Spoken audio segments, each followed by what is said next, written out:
할렐루야. 오늘부터 저와 여러분이 함께 하실 성경 공부는 10 파운데이션입니다. 기독교의 10가지 기초에 대해서 함께 나누려고 합니다. 성도님들이 신앙생활 오래 하신 분들도 성경 부분에 대한 말씀들을 해석해주는 설교를 많이 들어서 어느 정도 성경을 알고 있다고 하지만 그러나 성경 전체에 대한 균형과 또 틀을 알지 못한다고 한다면 한 부분을 가지고 전체를 해석하는 오류에 빠질 수 있고 성경을 주관적으로 해석하는 어려움에 빠지기도 합니다. 그래서 오늘 저와 여러분들이 10주 동안에 계속해서 함께 공부하고 또 나눌 것은 기독교의 10가지 기초에 대해서 다시 한번 점검해 보았으면 좋겠습니다. 오늘 이 화면에 보는 것처럼 10가지 주제는 이겁니다. 첫 번째는 성경이 과연 무엇인가 라는 것입니다. 두 번째는 하나님은 어떤 분이신가. 세 번째는 창조, 그 하나님이 창조하신 창조의 의미가 어떤 것인가. 창조가 무엇인가. 그 다음에 그 창조된 세상 속에서 인류는 죄를 범하고 범죄해서 타락하게 됩니다. 그 타락한 세상을 향한 하나님의 계획이 예수 그리스도를 통해서 구원하신 계획이죠. 그럼 예수님을 통해서 구원하는 계획을 어떻게 이루어지는지, 예수님이 누구신지, 예수님이 이루시는 구원의 사역은 어떤 것인지, 그 구원의 의미는 우리에게 어떤 것으로 다가오는 것인가, 그리고 구원받은 자들이 성령과 함께 살아가는 것은 무엇인가, 그 다음에 성령과 함께 살아가는 삶 속에서 거룩함으로 살아가는 sanctification이라고 하는 거룩함이라는 성화라고 하는 것은 무엇인가, 그리고 여전히 우리가 하나님의 믿는 백성으로서 살아가지만 거룩함을 향해 살아가지만 여전히 이 땅 가운데 선과 악이 존재하는 세상 속에 살아가고 있다는 사실을 좀 더 다시 설명하고요. 그 가운데서 하나님께 주신 구원을 완성하기 위해 주신 공동체가 교회라는 것, 그리고 마지막 약속인 예수님께서 다시 오신다는 세컨드 커밍에 대해서 이 10가지 주제가 성경 전체의 기둥과 같은 것들입니다. 이것을 한 주 한 주 여러분과 같이 다뤄가면서 우리의 신앙의 기초를 다시 한번 점검해 가는 시간을 되셨으면 좋겠습니다. 그러면 오늘은 성경은 무엇인가 라고 하는 주제에 여러분과 같이 나누려고 합니다.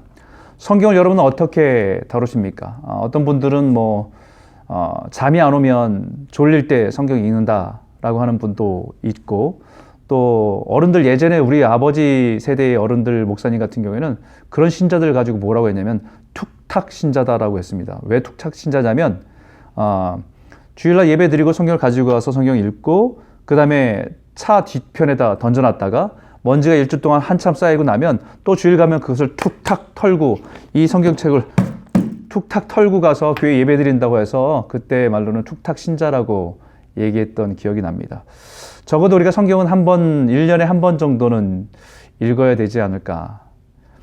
작년에 저희 교회의 한 권사님이 이 성경을 전체를 다 필사를 하셨습니다. 저는 그걸 보고 깜짝 놀랐어요. 정말 깜짝 놀랐습니다. 그 한자 한 글자 한 글자가 쓰는 것이, 읽는 것도 힘든데 그것을 다 손으로 필기해서 쓰셨다고 하는 것은 정말 대단한 정성입니다. 적어도 우리가 그 필사는 하지 못하지만 이번 기회에 여러분들과 함께 마음을 정해서 1년에 한 번 정도는 꼭 성경을 읽고 우리가 더 깊이 하나님 알아가는 그런 시간 되셨으면 좋겠습니다.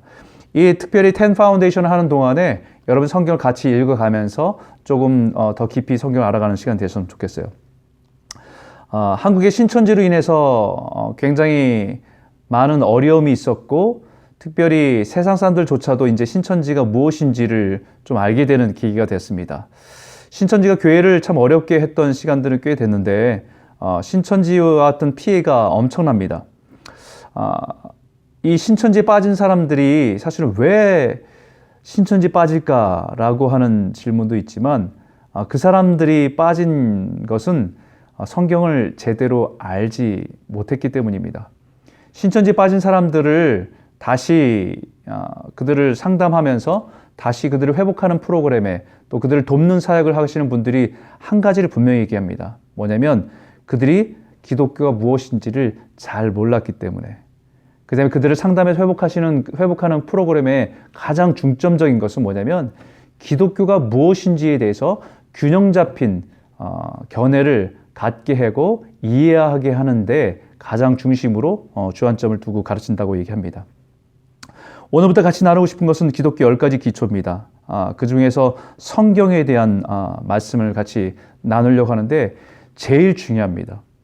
우리가 살아가는 세대 속에서 이 성경은 어떤 의미일까? 예전에 읽었던 어떤 고전일까? 아니면 이스라엘의 역사일까? 우리가 살아가는 세대는 과학이 굉장히 발전했다고 생각하고 살아갑니다. 어떻게 보면 그런 사회 속에서 성경이라고 하는 것은 시대에 뒤떨어진 생각이라고 할 수 있고 세상 사람들은 그렇게 생각하고 있을 수 있습니다. 우리가 살아가는 이 현대 사회 속에서 정말 과연 성경의 의미는 어떤 의미를 갖고 있는가? 이런 생각을 하면서 우리가 살아가는 세대를 세 가지로, 지금 살아가는 세대를 세 가지로 분류해 본다고 한다면, 특징이라고 한다고 한다면 세 가지로 말할 수 있습니다. 하나는 뭐냐면 포스트 모더니즘입니다. 두 번째 특징은 뭐냐면 다원주의입니다. 세 번째 특징은 상대주의라고 하는 이 개념이 우리가 살아가는 세대를 꽉 붙들고 있습니다. 이것에 대해서 하나하나 설명하는 것은 사실 너무 긴 이야기고, 간단하게 말하면 사실은 우리가 예전 세대에는 모더니즘, 현대주의라고 하는 세대 속에 살다가 그것에 대한 반동으로 세상의 가치관들이 많이 변해서 그것에 대한 반동으로 변한 세상 속에 살아가고 있다는 것입니다. 그 특징이 포스트 모던이고 다원주의고 상대주의 속에서 우리는 살아가고 있다는 거죠.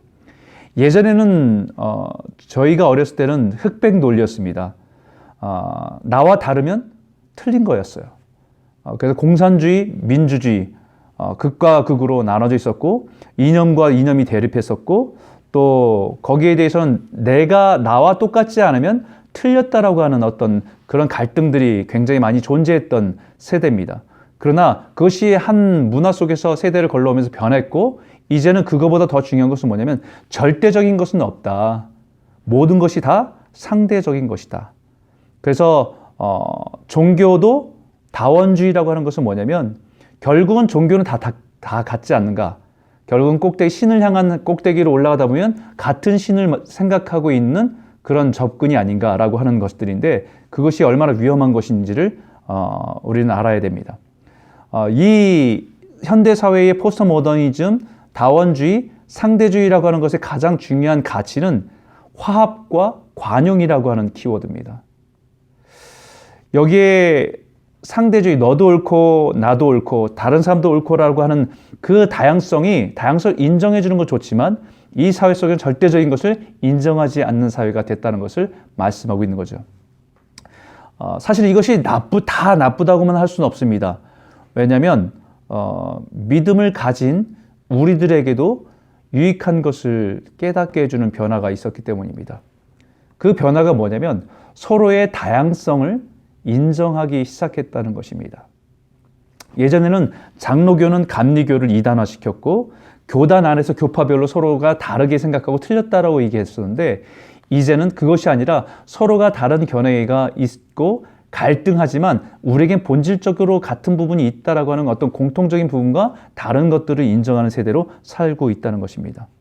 그래서 예전에는 나와 다른 신앙을 가진 사람들을 용납할 수 없었다고 한다면 지금은 나와 다른 사람의 신앙들을 인정해주고 또 그것을 받아주면서 본질적인 부분에만 갔다고 한다면 우리는 함께 할 수 있다라고 하는 어떤 다양성에 대한 인정이 생겼다는 것은 긍정적이다 볼 수 있습니다. 그러나 이런 주된 생각과 가치관의 흐름들이 있는 시대 속에서 가장 큰 문제는 뭐냐면 절대적인 진리에 대해서 거부한다라는 겁니다. 기독교는 절대적입니다. 예수 그리스도만이 우리의 구원자 되시고 예수 그리스도만이 우리의 진리임을 믿기 때문에 이 절대적인 진리는 세상 다른 것과 함께 타협할 수 없는 가치입니다. 그렇기 때문에 세상은 지금 우리가 접하고 있는 세상은 기독교에 대해서 자연스럽게 반감을 가지고 적대적으로 표현되는 세상 속에 살아가고 있습니다. 사단은 이런 세상의 흐름을 여러 가지 모습을 가지고 기독교를 공격합니다. 그 중에 특징적으로 나타나는 문화가 기독교 문화 중에 여러 가지가 있지만 특징적으로 나타나는 것들 몇 가지만 살펴보면요. 한 가지 혹시 여러분 이 책을 읽어보신 적 있습니까? 다빈치 코드라고 하는 책입니다. 영화로도 나왔죠. 톰 행크스가 주연으로 등장해서 영화로 제작된 그런 책입니다. 2003년에 댄 브라운이라고 하는 사람이 쓴 소설인데 베스트셀러가 되고, 이것을 통해서 2006년까지 몇 년 지나지 않았지만 세계적으로 6,050만 부가 팔린 베스트셀러가 되었습니다. 44개의 언어로 번역되었고 또 이것이 영화로까지 제작이 된 그런 것입니다. 여기에 있는 내용은 어떤 중심된 내용이냐면, 다빈치 코드라고 하는 제목이지만 다빈치 작품에 다빈치가 담고 있는 비밀, 신앙적인 비밀들이 코드로화돼서 숨겨져 있다라고 하는 것이 주된 핵심적인 내용입니다. 그래서 이 다빈치 작품의 성배라고 하는 것이 이런 예수님의 성배를 말하는 것이 아니라 사실은 막달라 마리아였다. 예수님과 막달라 마리아의 성경적인 이야기에서는 그 여인을 용서해주고 회복시켜 주신 것이 예수님의 사역이었고 예수님의 역사였지만, 더 나아가서는 예수님과 막달라 마리아와 결혼을 하고 자녀를 낳고 예수님 십자가를 지지 않고 내려와 그들과 함께 한 공동체로 이루어 살아가고 있는 사람들, 그들의 신앙을 비밀리에 지켜주고 비밀리에 갖고 있었던 사람이 다빈치였다. 그리고 그 다빈치 작품에 그런 코드가 심겨져 있다라고 하는 것이 그 책의 주된 내용입니다. 또 하나의 또 이슈가 됐던 책이 있죠. 유다복음이란 2006년도 내셔널 지오그래픽에서 복원돼서 여러 언어로 번역되었습니다. 이 책의 내용은 무슨 내용이냐면, 가룟 유다와 예수님과, 우리가 성경에 알고 있는 가룟 유다는 예수님을 배신하고 예수님을 팔아버린 사람입니다. 그런데 이 유다복음에서는 유다가 주인공입니다. 예수님과 밀약을 맺어서 예수님이 십자가 사역을 완성할 수 있도록 도운 사람이 가룟 유다입니다. 그러면 가룟 유다가 가장 중요한 사역을 감당한 사람으로 기록되어 있는 것이 유다복음입니다. 아마 여러분들이 이 두 가지 내용들을 읽어보면서 여러분들이 아마 들었을 때 조금 놀랐을 겁니다. 내가 알고 있는 성경 지식과 너무 다른데? 라고 생각했을 겁니다. 사실은 이 다빈치 코드가 어디에서 영감을 받았냐면 빌립 복음이라고 하는 외경에서 영향을 받은 것입니다. 또 유다 복음이라고 하는 외경에서 이런 이야기들이 도는 것이지요. 우리는 성경이라고 하는 기준을 가지고 있으면 이 두 가지의 이야기, 두 가지의 책을 읽어도 그것을 분별해낼 수 있고 무엇이 우리가 알고 있는 지식과 무엇이 다른지를 구별해낼 수 있지만, 성경이 없다고 한다면, 이것이 기준이 되어버린다고 한다면 성경은 너무 많은 오류를 가지고 있고 잘못된 거짓을 하고 있는 그런 책이라고 할 수 있는 것입니다. 무엇이 기준이 되어 있느냐가 해석하는 차이를 가지고 있다는 것이죠. 사실은 이 성경에는 이런 책들을 가지고 뭐라고 얘기하냐면 외경이라고 합니다. 성경, 우리가 갖고 있는 이 성경은 66권으로 된 정경이라고 하고요. 그 외에 이것에 성경에 포함되지 않았던 그런 여러 가지의 기록들을 가지고 외경이라고 합니다. 쉽게 얘기하면 가짜 성경이라고 하죠. 그러면 우리는 이런 가짜 성경을 존재하는 것을 몰랐느냐? 아니요, 성경도 이미 인지하고 있다는 것을 말씀하고 있습니다. 누가복음 1장 1절에 보니까 이렇게 말합니다. 우리 중에 이루어진 사실에 대하여 처음부터 목격자와 말씀에 일꾼된 자들이 전하여 준 그대로 내력을 저술하려고 붓을 든 사람이 많은지라 라고 누가가 자신이 성경을 기록해야 할 필요성을 느낀 이유를 이곳에 기록하고 있습니다. 우리가 지금까지 이루어진 사실에 대해서 처음부터 목격자로서, 위트니스로서 말씀의 일꾼들이 전하여 준 그대로 내력을 저술하고 붓을 든 사람이 많았지라. 왜요? 지금까지 예수님의 가르침과 예수님의 사역을 듣고 배우고 또 거기서 경험했던 증인들이 세월이 흘러가면서 하나 둘씩 세상을 떠나기 시작했습니다. 또한 어떤 의도에서 잘못된 기록들을 가지고 자신들의 목적을 이루려고 하는 그런 그룹들이 생겼고, 그들이 잘못된 것을 가지고 사람들을 미혹하는 일들이 곳곳에 생겼기 때문에 누가가 우리가 들은 대로, 우리가 목격한 대로 그것을 반드시 제대로 기록해야 되겠다라고 하는 필요성을 느꼈기 때문에 붓을 들어서 쓰기 시작한 것이 누가복음이었다라고 말합니다.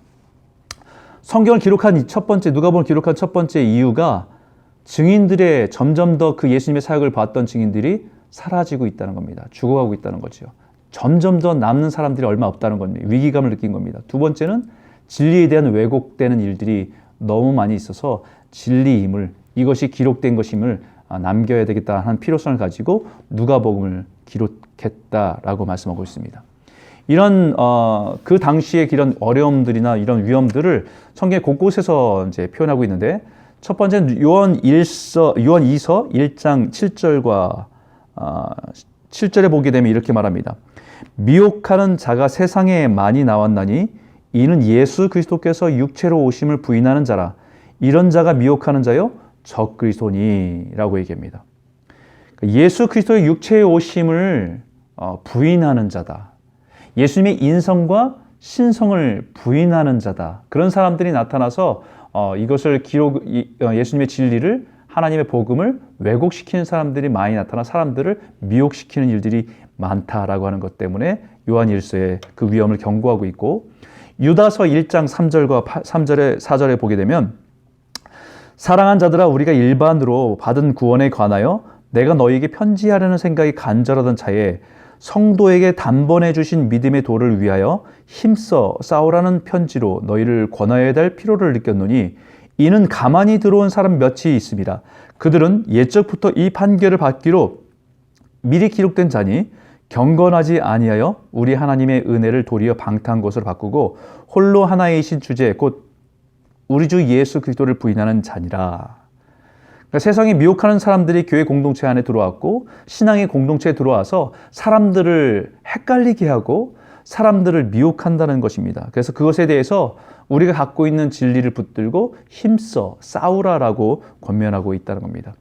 베드로서 2장에는 이런 미혹되는 일들로 사람들이 많이 어려움을 겪고 있는 것에 대해서 경고하고 있고, 깨어서 우리가 그것을 미혹하는 것에 대해서 거부할 것에 대해 진리를 붙들고 살아갈 것에 대해서 계속해서 강조하고 있다는 것이죠. 이런 이단들이 발생한 것, 거짓 복음이 있는 것, 이런 유다 복음이나 아니면 빌립 복음이나 마치 성경의 어떤 기록인 것처럼 보이지만 다른 이야기를 하는 외경들이 많았던 것들이 교회의 위험이 되기도 했지만, 결국은 이 위험이 오히려 성경을 66권을 정경으로 채택하는데 어떻게 보면 그것이 힘이 되었다고 볼 수 있습니다. 기독교 역사에서 325년 니케아 회의에서 우리가 가지고 있는 이 성경이 66권으로서 결정되어졌습니다. 수많은 성경을 가지고 연구하고 고민하면서 이것은 우리가 가르치는 진리와 기독교의 진리와 맞지 않는다는 것들은 버려버리고 66권으로서 우리가 믿는 믿음이 무엇인지를 잘 설명해 주고 있는, 모든 공통점을 가지고 있고 그 성경이 말하고 있는 주된 핵심적인 내용을 놓치지 않으면서 구원에 대한 분명한 메시지를 가지고 있는 성경들이 66권으로 결정된 것이 325년이었다라고 합니다. 우리가 좀 전에 얘기했던 유다복음이나 빌립복음과 같은 것들은 성경의 가치로서 주된 핵심을 전하는 데 있어서는 그거는 거짓이었고 가치가 없어서 버려진 기록들입니다. 근데 문제는 우리가 성경을 먼저 기준을 가지고 내가 가지고 있다고 한다면 유다복음이 와도 무엇이 잘못된 것인지를 정확히 알 수 있고, 빌립복음이라면 거짓된 외경이 와도 무엇이 잘못된지를 우리가 알 수 있지만, 이것을 치워버리고 유다복음과 이런 빌립복음이라고는 거짓된 외경을 가지고 기준 삼아 버리면 성경이 틀린 것입니다. 그렇기 때문에 우리 청년들이 성경에 대해서 먼저 알기보다 이런 것들을 먼저 접하고 자신의 가치관으로 삼고 있다고 한다면 성경을 받아들이기 참 어려울 것입니다. 얼마 전에 우리 교회에서도 우리 젊은 학생이 이 다빈치 코드를 읽고 수많은 질문을 가지고 자기가 지금까지 들었던 교회에서 들었던 성경 공부를 하며 들었던 이야기들에 대해서 틀린 것을 가지고 부모님과 논쟁을 벌이고 갈등했던 이야기를 들은 적이 있습니다. 다시 말하면 성경을 부분 교회를 다니면서 들어본 거, 예배 드리면서 들어본 건 있지만 성경의 전체적인 구조나 성경의 전체적인 핵심을 알지 못한 채 다빈치 코드는 재미있게 읽은 그 책이 자신 안에 가장 중요한 기준이 되어버리니까 성경이 판단되어져 버리는 그런 일들이 생기게 된 것이죠. 그렇기 때문에 성경을 바르게 이해하고 있을 때 우리는 세상에 미혹되지 않고 분별할 수 있는 것입니다. 신천지에 대해서도 우리가 어려울 것이 없는 것은 분명히 그들의 논리나 그것은 모든 신학들이 얼마나 어설프고 얼마나 왜곡됐는지 우리는 분명히 알 수 있기 때문에 성경을 아는 것이 그만큼 중요합니다. 간단하게 성경을 살펴보면 성경은 66권으로 되어 있습니다. 성경이 구약에 기록된 시간들은 2000년 동안에 기록되었고 39권으로 28명의 저자를 통해서 기록되었습니다. 신약은 짧은 기간, 100여 년이란 기간 속에서 기록되었고 27권의 책임이 되었고 9명의 저자들을 통해서 기록된 것이 우리가 가지고 있는 성경 66권 이 성경책입니다. 이 수많은 사람들을 사용해서 기록된 말씀은 사실은 사람들이 아니라 이 사람들을 사용해서 기록하신 하나님께 포커스를 맞추게 되는 것이 하나님의 말씀입니다. 생각해 보십시오. 수천 년 동안에 한 번도 함께 만나보지 못한 사람들, 28명의 구약의 저자, 또 9명의 신약의 저자, 이들이 함께 토의하거나 만나보거나 이것을 공통된 생각을 나눠보진 않았지만 그러나 어떻게 일치된 내용을 가지고 이렇게 기록될 수 있을까? 그것은 신비입니다. 미국의 워터게이트 사건이 터졌을 때 1972년에 미국의 닉슨 대통령이 재선을 위해서 거짓을 했고 또 재선을 위해서 공작을 여러 가지 계획을 했습니다. 결국 그것이 세상에 드러나게 되자 일주일간 자기와 함께 그 일을 했던 사람들을 호텔에서 일주일 동안에 입을 맞추려고 노력을 했습니다. 처음에는 그것이 완벽할 것 같았는데 나중에는 그 모든 것들이 거짓임을 드러나게 됩니다. 아무리 6명이 자기의 똑똑한 사람들의 머리를 짜도 거짓은 일치할 수가 없는 거지요. 그러나 성경은 우리가 한 번도 만나보지 못한 이런 저자들이 성령이라고 하는 성령을 통해서 함께 감동을 통해서 자신의 문화와 모든 것을 통해 기록된 성경이기 때문에 거기에는 일치함이 함께 있다는 것을 분명히 말하고 있습니다. 우리가 성경을 하나의 책으로 접하지만 성경은 우리의 신앙의 중요한 가치입니다. 성경은 하나님의 말씀이며 믿음의 본질이기 때문입니다. 그렇기 때문에 부흥은 사람들이 많이 와서 많이 있는 것을 부흥이라고 하지 않고 리바이벌, 우리 마음에, 우리 심령에 하나님의 말씀이 능력을 갖게 되는 것이 부흥입니다. 우리 마음에 생명이 살아나는 것이 부흥인 것입니다. 부흥은 하나님의 말씀이 정확하게 또 적절하게 표현돼서 우리 삶 가운데 모든 것이 회복되는 것이 부흥이라고 말씀하고 있는 것이죠. 그래서 오늘 이 성경에 대한 여러 가지들을 나눌 수 있겠지만 몇 가지 중요한 것들을 잠깐 나누면 성경을 이해하는 데는 3가지 키워드를 꼭 잊지 마시기 바랍니다. 첫 번째는 계시, 레벨레이션입니다. 두 번째는 영감, 인스퍼레이션입니다. 세 번째는 조명, 일루미네이션입니다. 이 말의 뜻이 뭐냐면 성경은 계시된 하나님의 말씀이라는 것입니다. 여기에 코끼리와 쥐의 모습이 있죠. 계시라는 것이 무엇인지 조금 잘 설명해 줄 수 있는 예가 될 것 같습니다. 쥐가 코끼리를 얼마나 이해할 수 있을까요? 아마 자기가 경험한 코끼리가 자기가 경험한 만큼 이것이 코끼리다라고 말할 수 있을 겁니다. 어떤 쥐는 코끼리는 딱딱한 각질로 되었다. 어떤 쥐는 코를 경험했던 쥐는 코끼리는 물렁물렁하고 어떤 분비물이 두 구멍에서 나오더라. 이렇게 경험할 수 있고 여러 가지가 있을 겁니다.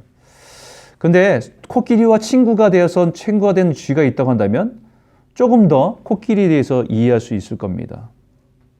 그렇지 않다고 한다면 코끼리에 대한 여러 가지들을 우리는 이해하지 못합니다. 코끼리의 습성 중에 이런 게 있대요. 목욕을 굉장히 좋아한다고 합니다. 물을 몸에다 뿌리고 목욕하는 걸 좋아하는데 재밌는 거는 목욕한 후에 자기 몸에다가 진흙을 뿌린다는 겁니다. 우리가 생각할 때는 왜 기껏 목욕해놓고 왜 진흙을 뿌릴까라고 생각할 수 있는데 그 이유는 목욕한 이후에 자기 몸에 붙는 쇠팔이나 진드기 때문에 진흙을 뿌려서 그것을 막기 위함이라고 얘기합니다. 사실 이것은 우리가 볼 때는 그냥 지켜보는 사람, 관찰하는 사람에게 있어서는 이해할 수 없는 거지요. 그런데 코끼리를 좀 더 아는 사람, 습성에 대해 좀 더 이해하는 사람이라고 한다면 그 부분이 이해되는 부분이라고 할 수 있습니다. 세상에 대한 흔적, 세상에 대한 하나님에 대한 흔적들이 곳곳에 참 많이 있습니다. 여러 가지 원주민에서 신에 대한 의식을 가지고 신에 대해서 찾으려고 하고 몸부림쳤던 흔적들은 곳곳에 남겨져 있습니다. 그것이 전통 신앙인 것처럼 아니면 무속 신앙으로 나타나기도 하고 토착 신앙으로 나타나기도 할 겁니다. 그러나 그것은 부분적인 진리는 될 수 있지만 그것이 하나님이라고 얘기하기에는 어렵다는 것이지요. 수많은 철학자들 고민하면서 인생에 대해서 논합니다. 그것은 진리에 대한 추구와 몸부림이지만 그들이 발견한 것은 극히 일부분에 해당됩니다.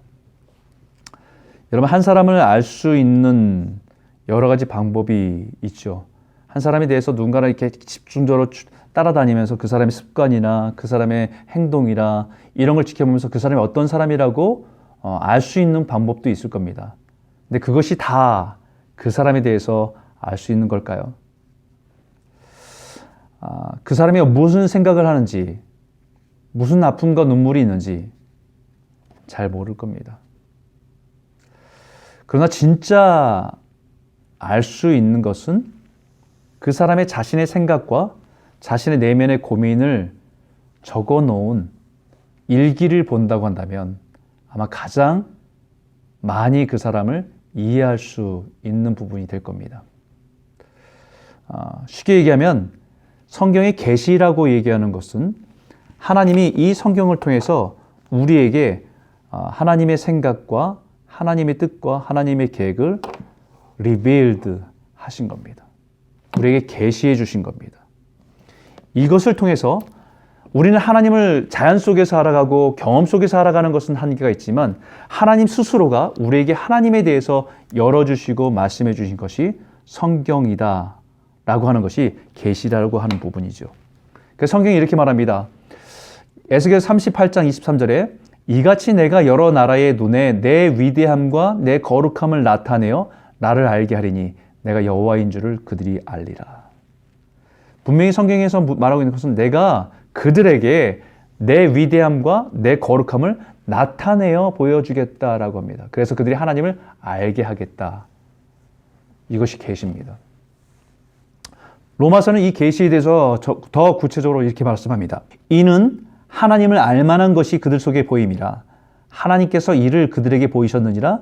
창세로부터 그의 보이지 아니하는 것들 곧 그의 영원하신 능력과 신성이 그가 만드신 만물에 분명히 보여 알려졌나니 그러므로 그들이 핑계하지 못할지니라. 하나님께서 분명하게 세상 사람들에게 알만한 것을 드러내셨다라고 합니다. 이게 계시거든요. 그것을 좀 구체적으로 얘기하면요.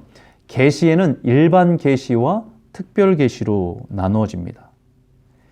일반 계시에는 하나님께서 모든 사람들에게 알 수 있도록 표현해 주신 첫 번째는요.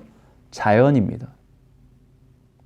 자연 만물을 보면서 누구든지 절대자 하나님이 계신 것을 인지할 수 있도록 우리에게 표현해 내신 것이 자연입니다. 그래서 어떤 분은 이 자연을 하나님의 지문이다라고 표현합니다. 어느 식물을 관찰해도, 어느 동물을 관찰해도 그것은 절대적인 창조주의 손길이, 지문이 남겨져 있는 흔적이 있기 때문에 이 자연을 통해서 우리는 하나님을 알 수 있다. 두 번째로 모든 사람에게 나타낸 하나님의 리벨레이션, 계시는 양심입니다. 우리가 서로 만나서 우리의 법을 가르치지 않았고 우리가 서로에 대해서 어떤 문화를 형성하지는 않았지만 어느 부족이든 어느 나라든지 우리가 가지고 있는 기본적인 양심은 공통적인 게 있다는 겁니다. 살인하면 안 되고 남의 것을 훔치면 안 되고 남을 해를 끼쳐서는 안 된다라고 하는 기본적인 양심의 법은 누구에게나 다 있다는 겁니다. 이것은 예수를 믿는 사람이든 안 믿는 사람이든 사람들에게 하나님을 알 만한 것들을 다 펼쳐서 보여주신 것이라고 말씀하고 있는 거죠. 하나님의 계시는 여기서 끝나지 않습니다. 하나님의 계시는 특별 계시로 우리에게 하나님께서 특별히 자신에 대해서, 하나님에 대해서, 하나님의 구원의 계획에 대해서 말씀해 주신 특별 계시로서 기록된 말씀으로 주신 것이 성경입니다. 그리고 또 하나님 특별하게 주시는 계시가 뭐냐? 체험입니다.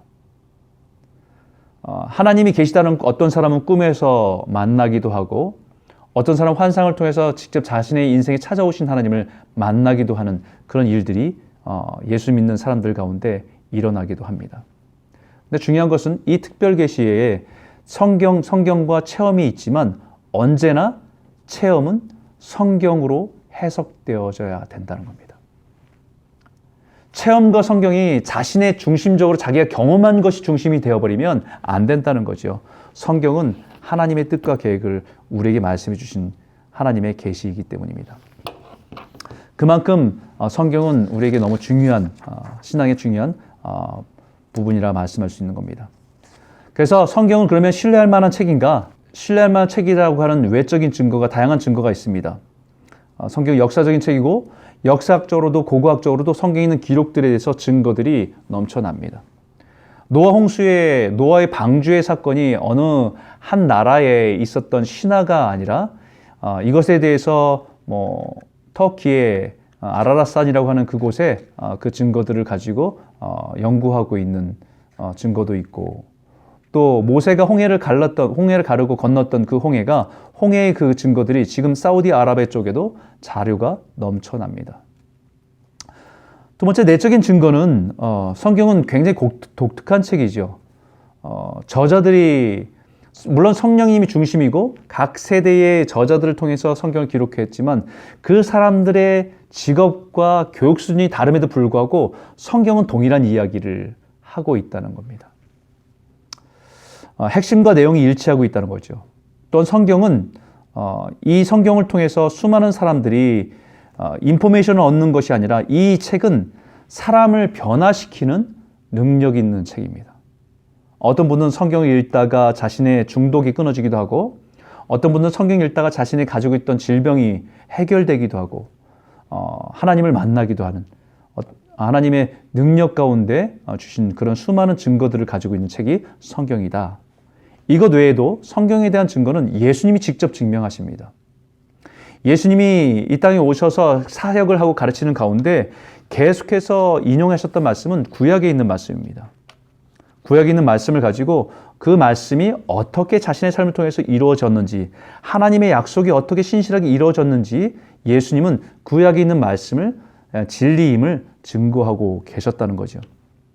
그래서 마태복음 22장 29절에 예수께서 대답하여 이르시되 너희가 성경도 하나님의 능력도 알지 못하는 고로 오해하였다라고 이야기하면서 바리새인과 사두개인들의 올바른 신앙이 위해서는 반드시 성경의 말씀에 대한 바른 이해가 필요함을 말씀해 주셨습니다.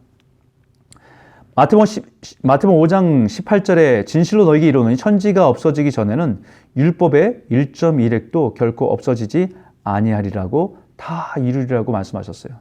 그러니까 구약에 있는 말씀은 시대가 흘렀기 때문에 버려져야 할 말씀이 아니다. 아니요, 구약에 있는 말씀은 구약에 있는 말씀 나름대로의 그 역할과 그 진리를 가지고 우리에게 전달되고 있다는 것을 말씀하고 있는 겁니다.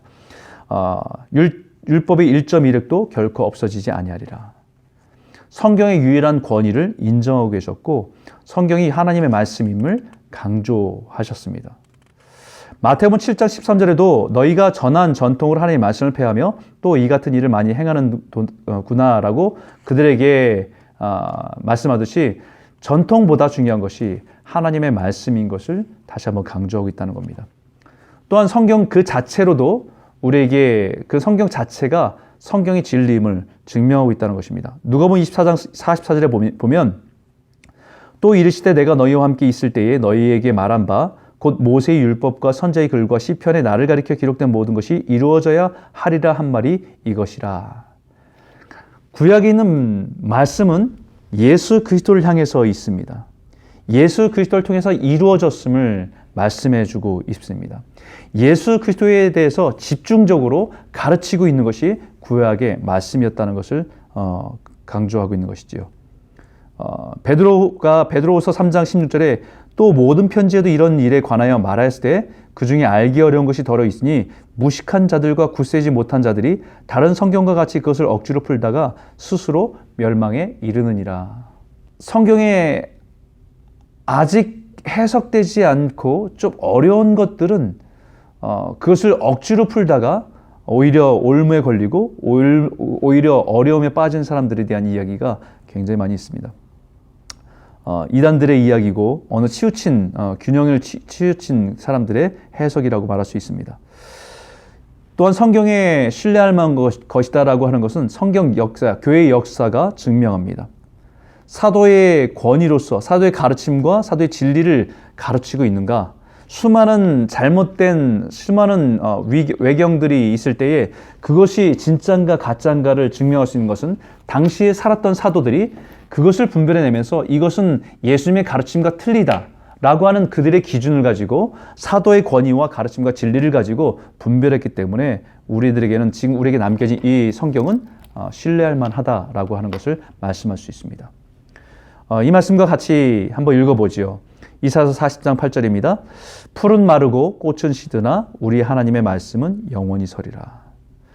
성경의 역사는 길고 길지만 그러나 성경의 말씀은 세대가 흘러서 없어지고 가치가 떨어진 것이 아니라 이 하나님의 말씀은 영원한 말씀, 영원한 진리라는 것을 우리에게 강조하겠습니다. 두 번째로 성경에 대한 그 중요한 키워드는 영감입니다. 디모데후서 2장 16절에 이렇게 말하죠. 모든 성경은 하나님의 감동으로 된 것으로 교훈과 책망과 바르게 함과 의로 교육하기에 유익하다라고 말씀합니다. 성경이 하나님의 감동으로 되었다라고 하는 것이 이 인스퍼레이션입니다. 하나님의 영감을 주셔서 사람들이 기록했다라는 것이죠. 그래서 베드로후서 1장 21절에 예언은 언제든지 사람의 뜻으로 낸 것이 아니요 오직 성령의 감동하심을 받은 사람들이 하나님께 받아 말한 것임이니라. 저자들은 다양한 사람들이지만 그 사람들이 자신의 주관적인 것을 쓴 것이 아니라 성령을 통해서 감동된 그 은혜를 가지고 기록된 것이 성경이다라고 말씀하고 있는 겁니다. 그러면 하나님께서 성령의 감동으로 쓰여졌다는 것이 사람을 기계처럼 사용했다는 말이 아니라 그 사람이 가지고 있는 생각과 배경과 언어와 문화를 사용해서 하나님의 마음을 적어서 기록하게 했다라는 것입니다. 그 당시의 문화가 스며들어와 있고 그 당시에 그 사람들이 가지고 있는 경험이 그 안에 포함되어 있습니다. 하지만 본질적으로 하나님께서 성경을 통해서 우리에게 말씀하고 있는 것이 그 사람을 통해서 왜곡되지 않고 성령을 통해서 주신 대로 성경은 기록되었다라고 말하고 있는 것입니다. 그렇기 때문에 성경이 우리의 우리 삶의 최종적인 권위를 가지고 있다는 것이죠. 다시 쉽게 설명하면 레볼레이션, 하나님의 계시, 하나님이 우리에게 드러나게 하신 자연을 통해서 우리 양심을 통해서 하나님의 계심을 알게 하지만 특별하게 하나님의 뜻과 계획을 우리들에게 보여주시기 위해서 리빌드 해준 하나님의 계시가 있기 때문에 우리가 하나님을 더 분명하게 알 수 있도록 주신 것이 성경입니다. 그 계시가 사람에게 인스퍼레이션, 영감되어서 그들이 갖고 있는 생각과 그들이 갖고 있는 마음과 그들이 갖고 있는 가치관과 그들의 모든 것들을 사용하셔서 그들이 갖고 있는 모든 걸 사용하셔서 성경을 기록하였다라는 것이 영감, 인스퍼레이션입니다. 그 기록된 말씀이 이제 세상 가운데 읽혀지고 선포되어져서 대중들에게 우리에게 들려져서 그것을 우리에게 깨닫게 해주시는 것이 일루미네이션입니다. 우리가 설교를 듣거나 성경을 혼자서 묵상하거나 그것이 내 이해를 넘어서 우리를 깨닫게 해주신 일루미네이션, 우리에게 조명해 주심을 통해서 하나님의 말씀이 진리로서 우리에게 다가오는 것입니다. 그 세 번째가 조명입니다. 한번 잠언에 있는 말씀인데요. 이렇게 말합니다. 지식을 불러 구하며 명철을 얻으려고 소리를 높이며 은을 구하는 것 같이 그것을 구하며 감추어진 보배를 찾는 것 같이 그것을 찾으면 여호와 경외하기를 깨달으며 하나님을 알게 되리니 라고 말합니다. 하나님을 알아가는 것, 그것은 하나님을 사랑하면서 하나님의 말씀 앞에 간절히 찾게 되는 그 마음을 갖고 나아갈 때 하나님께서 우리에게 알게 되게 하신다. 비춰서 우리를 깨닫게 하신다는 말씀이 조명이라는 말입니다. 예수님께서는 이 우리를 깨달음 속에서 우리를 이끄실 때도 하나님의 말씀을 가지고 우리 비유로 말씀을 많이 해주셨는데 성경에는 이 하나님의 말씀을 여러 가지 이미지를 가지고 말합니다. 첫 번째는 씨입니다. 씨. 베드로전서 1장 23절에 보면 너희가 거듭난 것은 썩어질 씨로 된 것이 아니요 썩지 아니할 씨로 된 것이니 살아있고 항상 있는 하나님의 말씀으로 되었느니라. 썩지 않은 씨앗을 뿌렸기 때문에 썩지 않는 열매를 거둔다. 예수님도 이 씨의 비유를 가지고 말씀의 비유에서 말씀하셨죠. 씨 뿌리는 농부의 비유를 가지고 농부가 씨를 뿌리면 길짝에 떨어지고 돌짝밭에 떨어지고 또 가시밭에 떨어지고 좋은 밭에 떨어질 때 그것이 씨가 열매를 맺게 된다. 하나님 말씀의 이미지를 씨로서 설명해 주기도 합니다. 또 하나님 말씀의 두 번째 이미지는 검입니다. 히브리서 4장 12절에 보면 하나님의 말씀은 살아있고 활력이 있어 좌우에 날선 어떤 검보다도 예리하여 혼과 영과 및 관절과 골수를 찔러 쪼개기까지 하며 또 마음의 생각과 뜻을 판단하나니 라고 합니다. 하나님의 말씀을 두 번째 비유는 검입니다. 마치 의사의 손에 들려진 메스와 같은 거지요. 이 말씀이 우리 심령에 떨어지면 우리 심령 안에 있는 죄들을 도려냅니다. 파헤칩니다. 잘라냅니다. 그리고 그것이 회복될 수 있도록 우리를 이끈다는 의미에서 검과 같다라고 말합니다. 또 반대로 우리가 에베소서에 보게 되면 전신갑주를 입으라라고 할 때 말씀의 검을 가지고 영적인 싸움을 할 수 있는 것에 대해서 말씀하고 있는 거죠. 또 예레미야서 15장 16절에 보게 되면 이 하나님 말씀의 이미지가 뭐냐면 음식입니다. 먹어야 된다는 거죠. 만군의 하나님 여호와시며 나는 주의 이름으로 일컬음을 받은 자라. 내가 주의 말씀을 얻어 먹었사오니 주의 말씀은 내게 기쁨과 내 마음의 즐거움이었나 라고 말씀합니다.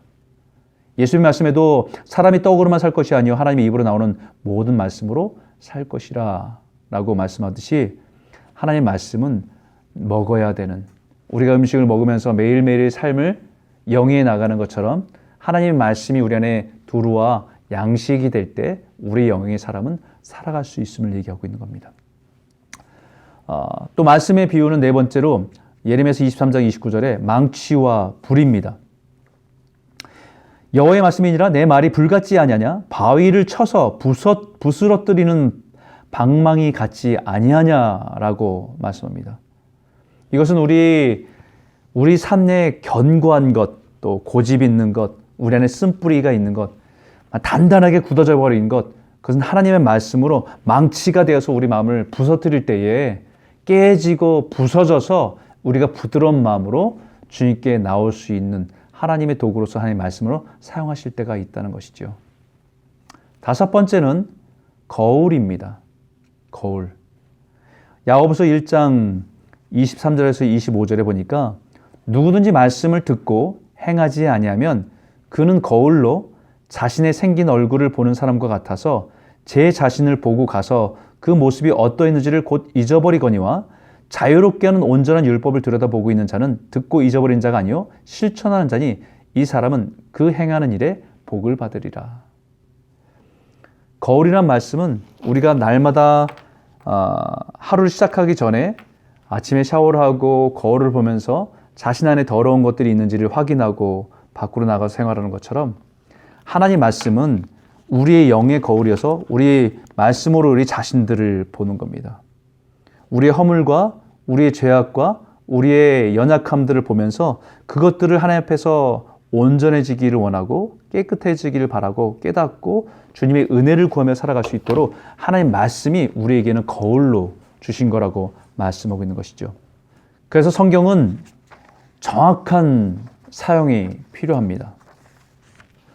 성경은 우리 주관적으로 내 마음대로 내 편의에 따라서 인용하는 것이 아니라 성경이 우리에게 주고자 하는 메시지, 그 의미와 가치를 가지고 따라야 되는 것이 성경입니다.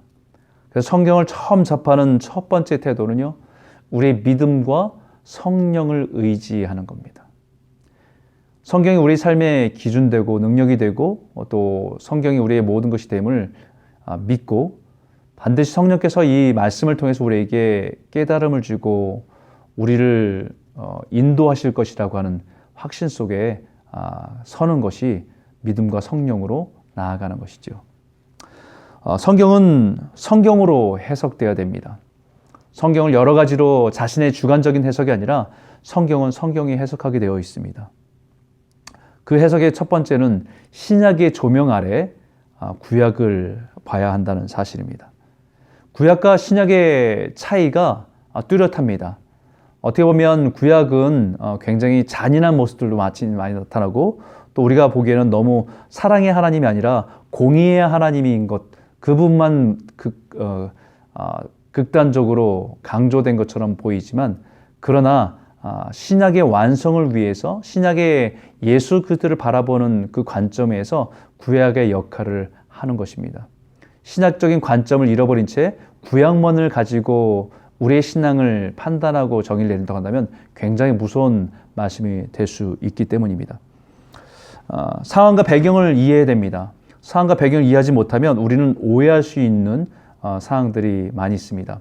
그 예로 성경의 눈에는 눈, 이에는 이라고 하는 우리가 잘 사용하는 이 말씀은 마치 복수에 대한 이야기를 하는 것 같은데 그러나 성경의 중심적인 내용과 사항들을 이해해보면 그것은 복수를 막고 정확한 공의의 심판을 하기 위한 하나님의 사랑인 것을 보호하기 위한 하나님의 사랑인 것을 깨달을 수 있습니다. 나에게 어려움을 준 사람에게 그 정도의 정의와 공의가 이루어지는 것뿐만 아니라 우리의 복수의 마음은 그 사람에게 더 많은 해를 끼쳐야만 내 마음이 안심을 얻고 만족을 하는 죄성을 가지고 있는 사람들이기 때문에 정의롭게 공의롭게 법은 집행하되 그것은 반드시 보상해야 되는 부분에 정확하게 보상해야 된다는 법적인 이야기를 하는 것이기 때문에 근본적인 것은 파괴가 아니라 근본적인 것은 보호였다는 것을 말씀하고 있는 거죠. 교리의 조명으로 역사적인 본문을 해석하는 것이 중요합니다. 어떤 부분에서는 동성애가 나타나고 어떤 부분에서는 굉장히 극단적인 주제들을 다루긴 하지만 그 시대적인 상황과 문화를 담고 있는 것이기 때문에 그 부분들은 걸러내고 신학적으로 균형 잡힌 해석이 필요하다라고 하는 말씀입니다. 성경은 우리가 이제 성경에 대한 우리가 이해가 됐다고 한다면 성경을 통해서 누릴 수 있는 은혜는 뭐냐? 성경을 통해서 어떤 사람들은 하나님이 그들을 구체적인 사명으로 부르십니다. 또 어떤 사람에게는 그 인생에서 커다란 변화를 경험할 수 있도록 인생에서 그들의 변화를 이끌어내는데 동기가 되는 능력의 말씀이 되기도 합니다. 또 어떤 사람에게는 자신이 갖고 있는 육적인 것이나 영적인 그런 질병에 대한 치유와 회복을 가져다 주기도 합니다.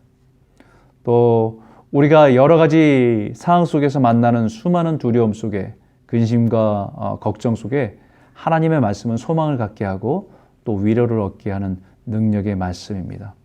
더 나아가서는 이 성경을 통해서 우리가 날마다 싸워나가는 이 세상 속에서 영적인 전쟁 속에서 우리가 미혹되지 않고 시험 들지 않고 우리가 죄를 짓지 않고 싸워서 승리할 수 있는 힘을 주는 하나님의 말씀이라고 할 수 있는 것이죠. 오늘 성경에 대한 말씀들을 좀 나눴는데 이 말씀을 통해서 우리가 그냥 지식적인 부분만 채워지는 것이 아니라 하나님의 말씀으로 우리 삶 가운데 이 절대적인 하나님의 말씀을 붙들고 소망 가운데 부르심과 치유하심과 영적인 승리와 위로와 변화를 누리며 살아가는 저와 여러분 모두가 되시길 주의 이름으로 축원합니다.